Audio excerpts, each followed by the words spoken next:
I was sitting in a meeting room when the team leader flat out told me I wasn't allowed to speak. Just like that. No discussion, no explanation, just, "You're inexperienced. Let the grown-ups talk." I froze for a second, the kind of silence that screams louder than any argument.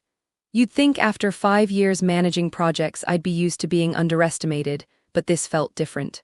It wasn't just dismissal, it was a slap in the face. Everyone else nodded along like it was normal, like I was some rookie who didn't belong there, and I didn't say a word. Instead, I left that room with one thought. If I can't speak up now, I'll make sure they hear me later, loud and clear. By the way, before we dive in, tell me in the comments, ever seen someone get the revenge they really deserved? I read all of them. Hey, while you're here, go ahead and hit that subscribe button. Trust me, you don't want to miss what's coming next. Let's continue. My name's Emily Parker, I'm 34 years old and I work as a project manager at a mid-sized marketing agency here in Seattle. 5 years in this business and I've learned one thing. Good ideas don't always come from the loudest voice in the room. I'm not the type to throw my weight around or dominate conversations. I believe in letting the work speak for itself. My coworkers know me as the quiet strategist, the one who prefers digging into details rather than stirring drama. But sometimes, being quiet gets mistaken for being inexperienced. Like my team leader, Mark. He's been here twice as long as me, with a booming voice and a knack for shutting down anyone who threatens his spotlight. That meeting, where he cut me off, wasn't the first time he'd underestimated me, but it was the moment I realized I had to change the game. That day, we were gathered to finalize the strategy for an important new campaign, one that could make or break our client relationship. I had spent weeks crafting a detailed plan, confident it would make an impact. When it was my turn to present, I cleared my throat, ready to share my ideas. But before I even finished the first sentence, Mark interrupted me. "Emily, I appreciate your effort, but this is advanced stuff. Maybe you need more experience before leading such discussions." The room fell silent, eyes flicking between us. I could feel the sting, but I didn't argue. Instead, I nodded, packed up my notes, and left the room. Deep down, I knew that words weren't enough, not this time. If I wanted to prove myself, I had to do it another way. After that meeting, I walked straight to my desk, feeling the weight of Mark's dismissal like a lead balloon. But instead of letting it crush me, I let it fuel something else, determination. Sarah, our boss, stopped by my cubicle with a raised eyebrow. "You all right, Em?" she asked, nodding toward the closed conference room. I forced a smile. "Yeah, just got an early exit from the inexperienced club." Sarah chuckled, shaking her head. "Mark can be difficult, but don't let him define you." Her words felt like a lifeline. So that evening, while the city buzzed outside, I stayed late at the office, laptop battery warning blinking red, coffee cooling beside me. I opened my draft and started rewriting the entire plan. No shortcuts, no fluff. I stripped away jargon, added fresh data, and built a case even a skeptic couldn't ignore. Around 9 p.m., my colleague Jamie stopped by, eyebrows raised. "Burning the midnight oil, huh? What, did Mark's ego need a nap?" I smirked, something like that. Thought I'd give the boss a plan so good she can't ignore it. Jamie laughed. "That's the spirit. If anyone can turn inexperienced into unforgettable, it's you." The more I refined the plan, the clearer it became. Mark's version was stuck in the past, recycling old ideas that felt like leftovers no one wanted to eat. My rewrite was fresh, data-driven, and aimed straight at the client's pain points. By the time I emailed Sarah my updated plan, I was exhausted but satisfied. No fanfare, no demands, just a quiet confidence that sometimes actions speak louder than words. If Mark thought silence meant defeat, he was about to learn the hard way that it could mean the exact opposite. The next morning, I thought things might get easier, but nope, reality decided to serve me a full course of obstacles. When I walked into the office, Mark was already holding court by the coffee machine, doing what he did best. Talking loudly enough so no one could hear anyone else. "So, Emily," he said, flashing a smile that didn't reach his eyes, "still trying to rewrite the wheel, huh? You know, some of us prefer the classics. You can't just toss out experience like yesterday's leftovers." Jamie, ever the office comedian, nudged me and whispered, "Don't let the dinosaur rain on your parade." I smiled back but kept my guard up. Mark's jab was as predictable as Seattle rain, but I wasn't about to let it sting. Later that day, I tried to discuss my revamped plan with Sarah, hoping she'd be as excited as I was. Instead, the conversation felt like walking through a minefield. "Emily," Sarah said carefully, "I saw your plan, it's impressive, no doubt, but changing everything at the last minute is risky. We need to balance innovation with what the client expects. I nodded, swallowing the urge to say, maybe that's why the old plan isn't working. Instead, I said, I understand, Sarah. I just believe the client's needs have evolved. If we don't adapt, we're just rearranging deck chairs on a sinking ship. Sarah smiled but kept her poker face. Fair point. Let me talk to Mark and the others. We need consensus. Ah yes, the we, where Mark always seemed to have the loudest vote. The biggest challenge wasn't the plan itself, it was navigating the office politics. Mark had built alliances over years, and I was the new kid poking holes in the old system. When I tried to get feedback from the team, I mostly got polite nods or worse, silence. During a casual lunch break, I asked Jamie, do you think the team trusts me? Jamie looked up from his sandwich, eyebrows raised. Trust. They're still trying to figure out if you're a threat or just the new flavor of the month. You know how people are skeptical until proven tasty. I laughed, appreciating the analogy. So I'm a spicy taco in a room full of plain sandwiches. Exactly, Jamie said with a grin, and tacos usually win. But it wasn't all jokes and metaphors. One afternoon, I overheard Mark telling another coworker, Lisa, she's green, doesn't know how things really work here. Give her time to figure it out, or better yet, watch her crash. Lisa didn't reply, but her eyes flickered with doubt. It was clear Mark was quietly undermining me, planting seeds of mistrust. At that point, I realized that my biggest obstacle wasn't just rewriting the plan, it was breaking through the invisible walls Mark had built around himself and the team. So I shifted tactics. Instead of pushing the plan as my vision alone, I started involving others, asking for their input, inviting questions, making it clear that this was a team effort. I scheduled small meetings with individuals like Lisa, who was quiet but sharp. Over coffee, I said, Lisa, I know Mark's got his way, but I want to hear your honest thoughts. What do you really think about the campaign? Lisa hesitated, then said, honestly, Mark's ideas are safe, but I'm not sure they'll move the needle.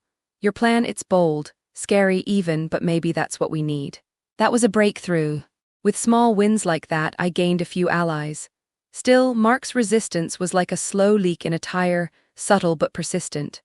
One day, during a team meeting, Mark interrupted me mid-sentence again. Emily, nice enthusiasm, but remember, this isn't a startup garage. We have clients who expect results, not experiments. I took a breath and replied calmly, Mark, I respect your experience. But sometimes experiments lead to breakthroughs. Playing it safe can be the real risk. The room was tense, but this time I saw some nods. Maybe people were ready for a new voice. Behind the scenes, Sarah was watching closely. She called me in for a private chat. Emily, she said, I know this is tough, but you're making waves in a good way. Keep pushing, but remember, patience and strategy go hand in hand. I appreciated her faith. It reminded me that leadership isn't just about being loud, it's about being steady. As days turned into weeks, I found my rhythm, balancing boldness with diplomacy, persistence with listening. But the real test was yet to come. Weeks passed since that initial clash with Mark, and the tension in the office was a low simmer, never boiling over but definitely present. My rewritten plan had started making its rounds quietly, tucked between meeting agendas and budget reports, but no one had openly challenged it. Not yet. Then came the day Sarah called for a follow-up meeting. The same room where I'd been shut down weeks before now felt like a battleground waiting to be claimed. I arrived early, clutching my notes, heart hammering, not from nerves but anticipation. The team filtered in one by one, each face a mix of curiosity, skepticism, and something else I couldn't quite place, maybe hope. Mark was the last to enter, as usual. His confident stride faltered when he spotted me already seated, flipping through my plan's pages. For a moment, I swear he registered surprise. Then he plastered on his usual smirk. Ready to defend your masterpiece, Emily? He quipped loud enough for the room to hear. I smiled, calm and steady. Absolutely. Sarah started the meeting with her usual professionalism, but the weight in her voice was unmistakable. We're here to review Emily's revised campaign strategy. It's a comprehensive shift from our original approach, and I want everyone's honest input. Mark was quick to strike. I'll start. I respect Emily's enthusiasm, but this plan feels rushed, like it's missing the nuance that comes with experience. Some of these ideas might alienate our client's core audience. I leaned forward, meeting his gaze directly. Mark, the client's audience is changing. If we don't evolve, they'll lose interest. I've backed this plan with recent market research and customer feedback. Lisa, usually quiet, spoke up. I've seen parts of the new approach, and it feels more aligned with what I hear from our customers. It's risky, sure, but maybe that's the risk we need to take.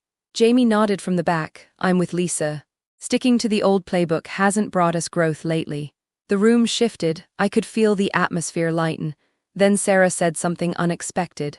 Mark, what would you change if you were to adapt Emily's plan? He hesitated, glancing around like weighing his options. I'd tone down some of the more aggressive tactics. Maybe focus on strengthening existing channels instead of branching out so far.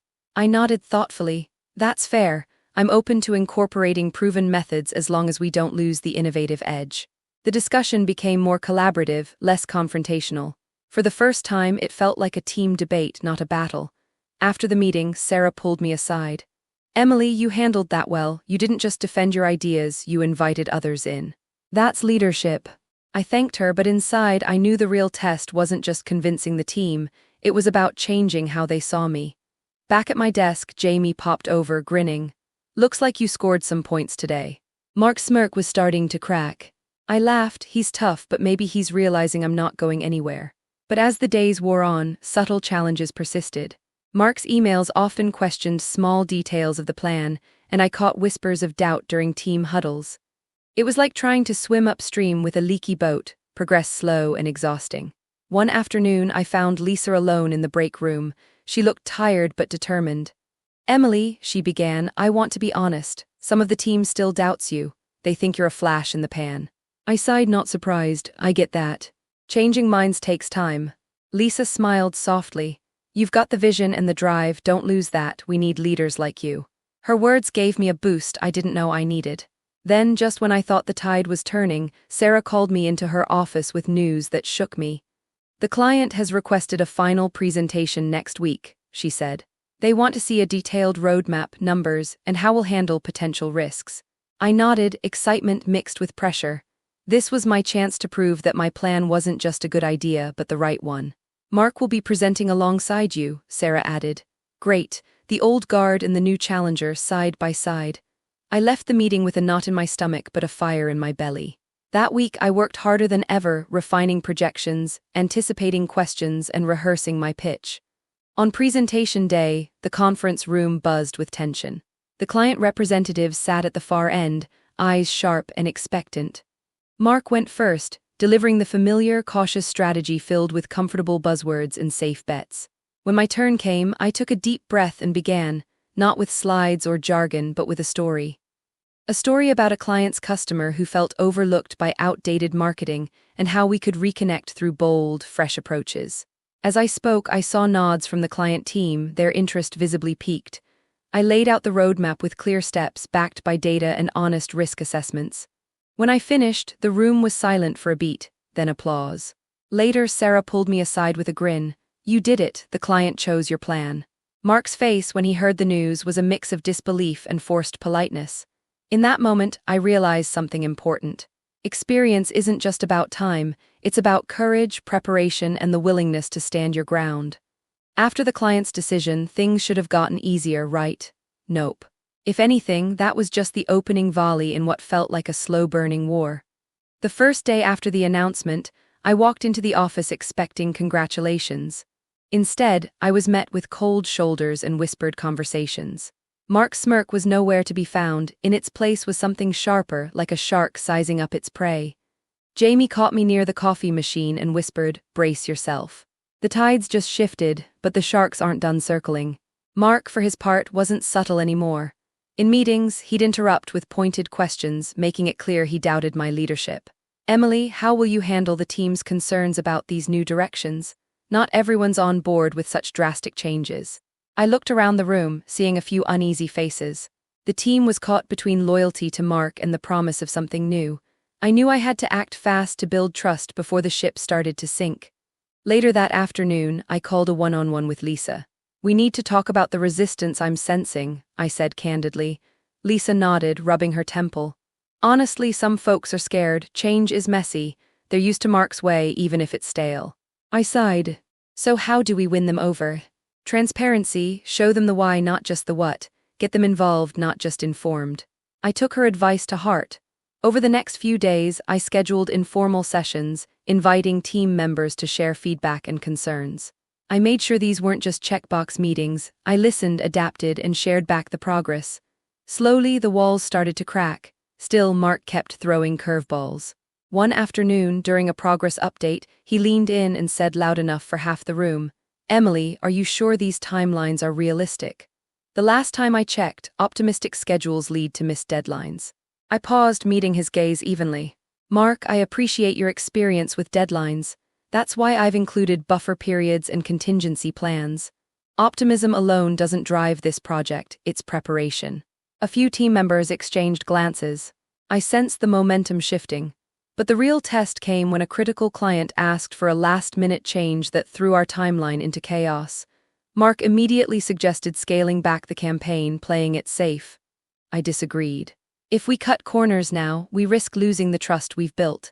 I say we reorganize priorities and put in the extra hours." Some sighed, others looked exhausted already. Jamie, ever my unofficial hype man, joked, "So we're pulling an all-nighter." I called dibs on coffee duty. Despite the strain, the team rallied.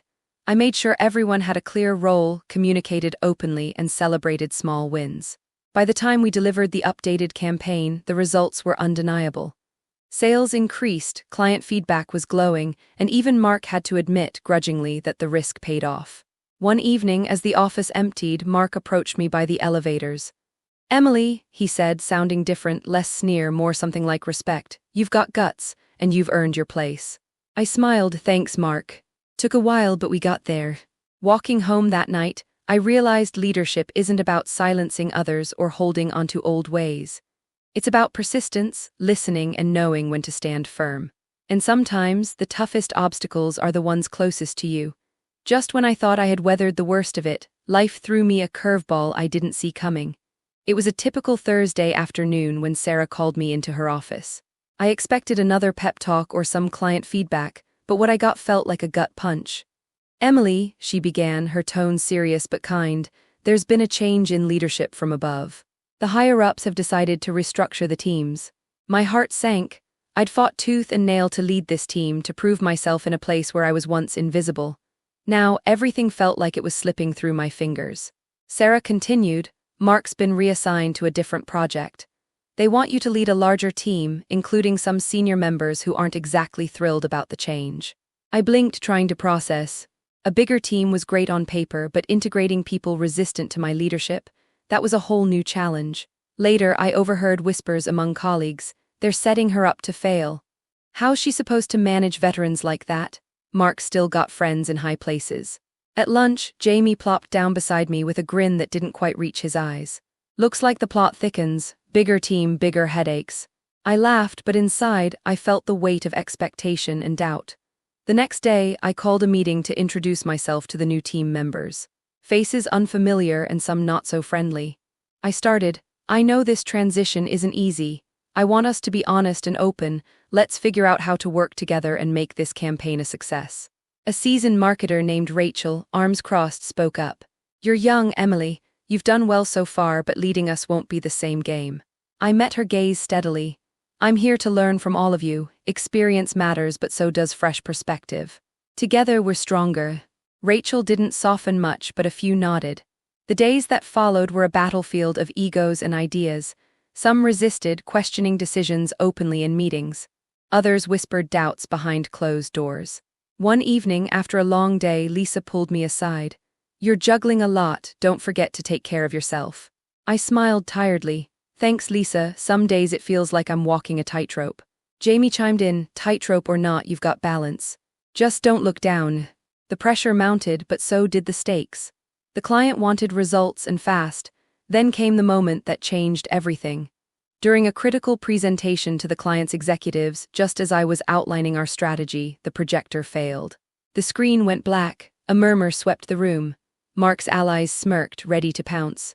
I took a deep breath and said, "Well, looks like the universe wants me to tell the story without slides."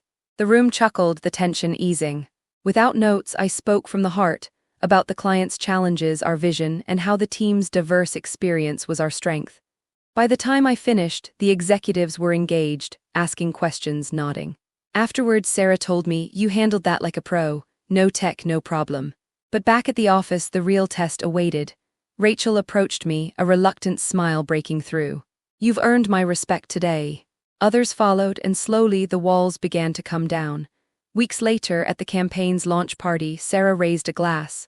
To Emily, the leader who turned silence into a symphony. Mark, from his new project, sent a message. "Well played." That night, I realized leadership isn't just about winning battles, it's about transforming the battlefield itself. And sometimes, the biggest twists lead to the greatest victories. Just as I started to feel like I'd found my footing, the real crisis hit, one no amount of planning or charm could easily fix. It was a rainy Monday morning when I got the email that made my stomach drop. The client was unhappy, not just a little, deeply disappointed. They felt the campaign wasn't hitting the mark and rumors were swirling about pulling the plug. I sat at my desk, rain tapping the window like a relentless reminder of the storm inside me. All the late nights, the battles, the endless negotiations suddenly felt fragile, like a house of cards teetering on the edge. My phone buzzed. It was Sarah. "We need to act fast," she said, voice low but steady. The client's feedback was harsh. "They want answers and solutions tomorrow." I nodded, even though she couldn't see me. The pressure was crushing. I thought about the team, the new members still finding their place, the skeptics waiting for me to falter. This wasn't just a test of my leadership, it was a test of everything I'd worked for. I gathered the team in the conference room, eyes tired but hopeful. "We've hit a rough patch," I began honestly.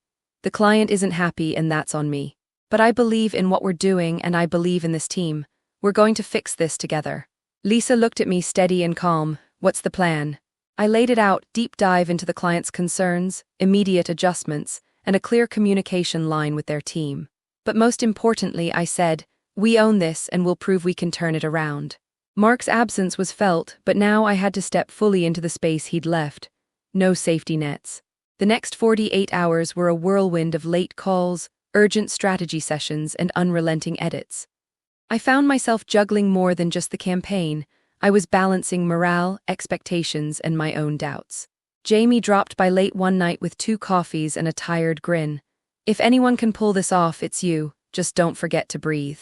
I laughed, grateful for the small moment of levity. When the revised plan was ready, I presented it personally to the client, owning every detail, every risk, and every opportunity. Their response was cautious optimism, a far cry from the earlier frustration but a start. Back at the office, the team was exhausted but rallied. We knew this was our moment, our make or break. One evening, alone in the quiet office, I reflected on the journey, from being silenced and dismissed to standing here leading through crisis. It wasn't easy. The road was full of doubt, conflict, and hard lessons. But I realized something essential. Leadership isn't about perfection. It's about resilience, getting up when you're knocked down, listening when it's hard, and steering the ship even when the waters are rough. That crisis was my crucible. It tested me and ultimately forged me into the leader I was meant to be. After the storm of that crisis, something shifted, not just in the project, but in me and the team. The client's cautious optimism slowly turned into genuine trust. We kept the communication channels wide open, sharing every update, every challenge, every small victory. It wasn't just about fixing a campaign anymore. It became about rebuilding a relationship. The team, too, began to transform. Those skeptical glances turned into nods during meetings. Voices that once whispered doubts now offered ideas and support.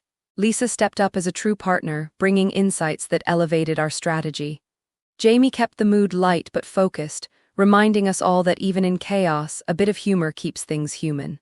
Mark, now on a different project, sent a message one afternoon. "Saw the latest results. Looks like you turned things around.